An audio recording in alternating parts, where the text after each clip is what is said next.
নির্বাচনী পরিবেশ নেই, নির্বাচন সুষ্ঠু হবে না, এই ধরনের একটা ন্যারেটিভ মাঠে তৈরি করার চেষ্টা করছে জামায়াতে ইসলামী এবং এনসিপি জোট। এনসিপিরা অনেকে বলেছেন, জামায়াতের অনেকে বলেছেন, গতকাল তারা অফিসিয়ালি এরকম একটা স্টেটমেন্ট দিয়েছেন। আমি গতকালই একটা ভিডিওতে বলেছি যে এই প্রচেষ্টা থাকবে এবং এই প্রচেষ্টার বিরুদ্ধে আমাদের সতর্ক থাকতে হবে, কারণ বাংলাদেশের ভবিষ্যৎ গণতান্ত্রিক যে ব্যবস্থা আছে সেটা ধ্বংস হবার ঝুঁকি তৈরি হয়েছে এই ধরনের চেষ্টার কারণে। কি বলা হয়েছে সেটা একটু বলতে চাই। জামাতের কেন্দ্রীয় কার্যালয়ে জাতীয় সংসদ নির্বাচন পরিচালনা কমিটির সভা হয়েছিল, তার মানে এটা একেবারেই অফিসিয়াল ব্যাপার। সেখানে বলা হয়, দেশবাসী এখনও শহীদ শরীফ ওসমান হাদির বিচার পায়নি, দেশে সন্ত্রাস নির্মূলে দৃশ্যমান কোনো অগ্রগতি নেই এবং মানুষ হত্যার ঘটনা ঘটছে, অথচ অবৈধ অস্ত্র উদ্ধারে উল্লেখযোগ্য সাফল্য পরিলক্ষিত হচ্ছে না।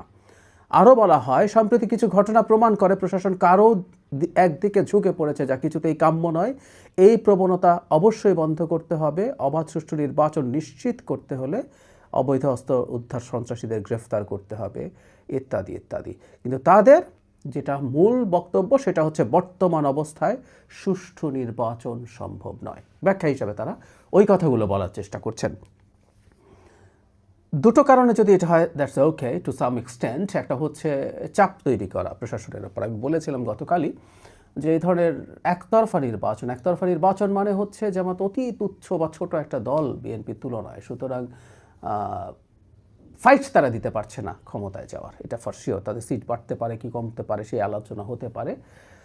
ফলে এই ধরনের পরিস্থিতিতে প্রশাসন বিএনপির প্রতি লাইন হওয়ার একটা প্রবণতা বাংলাদেশের মতো দেশগুলো তো থাকে, এটা তাদের ঠেকানো উচিত, এটা গুড, এটা আমাদের রাজনীতির জন্য ভালো।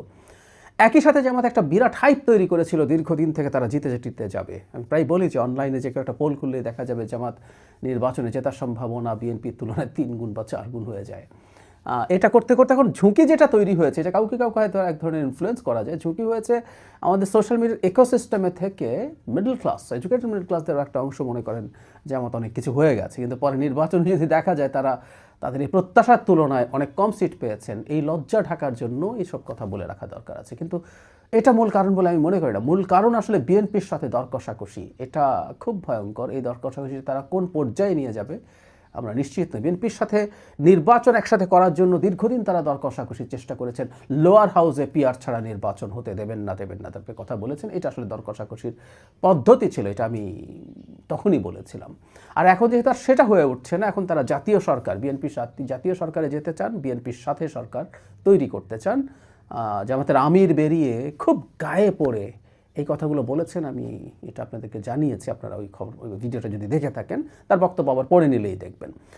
এখন বিএনপি রাজি হবার আসলে কোনো কারণ নেই, হওয়া উচিতও না। আমাদের এটা ঠেকানো দরকার। একটা গণতান্ত্রিক ব্যবস্থা আমরা ঢুকছি, আমরা দেখতে চাই জামায়াতে ইসলামী সংখ্যায় যতটাই হোক, সাথে এনসিপি সহ অন্যরা মিলে একটা দায়িত্বশীল বিরোধী জোট হিসেবে মাঠে কাজ করুক। গণতান্ত্রিক ব্যবস্থা বিরোধী দলের দায়িত্বশীল ভূমিকার কারণেই আসলে ঠিকঠাক মতো ওয়ার্ক বা ফাংশন করতে পারে। কিন্তু না, তাদের সরকারে যেতেই হবে, তাদের মন্ত্রী হতে হবে, তারা বিরোধী হিসেবে থাকতে প্রস্তুত নন। এই প্রেক্ষাপটে আমি নির্বাচনকে প্রশ্নবিদ্ধ আগে থেকে করতে শুরু করা, পরিবেশের দোহাই দিয়ে, ওই দোহাই দিয়ে, সেই দোহাই দিয়ে, এবং এটার মাধ্যমেই বার্গেইন করা যে আমরা যদি জাতীয় সরকারের গ্যারান্টি না পাই আমরা নির্বাচন থেকে সরেও যেতে পারি।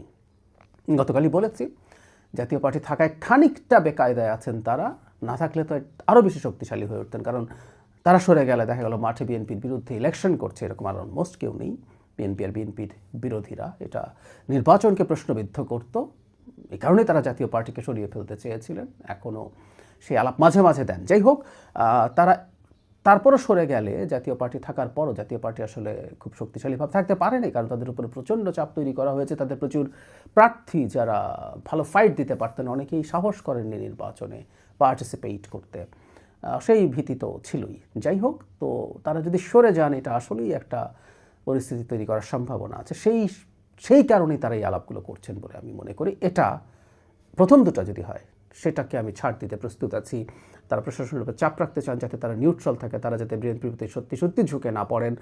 তারা তাদের পরাজয় যদি বড় হয় সেটাকে মুখ রক্ষার জন্য আগেভাগে কিছু কথা বলে রাখা, রাজনীতিতে এগুলো আমরা ছাড় দিতেই প্রস্তুত আছি। কিন্তু নির্বাচন ভণ্ডুল করার চেষ্টা এবং নির্বাচনকে ঠ্যাক দিয়ে জাতীয় সরকারের মতো কিছু বানানোর চেষ্টা, এই প্রচেষ্টাকে আমরা নিন্দা জানাবো এবং আমরা এটা কোনোভাবেই বিএনপি যেন গ্রহণ না করে, এবং সেই গ্রহণ না করাজনিত কারণে যদি এসব অজুহাত দেখে জামাত সরে যায়, বাংলাদেশের গণতান্ত্রিক ব্যবস্থা ধ্বংস কে করেছে সেই ব্যাপারে যাতে আমাদের কনফিউশন না থাকে, এই দায়িত্ব জামাত এনসিপি সহ ওই জোটকে নিতে হবে।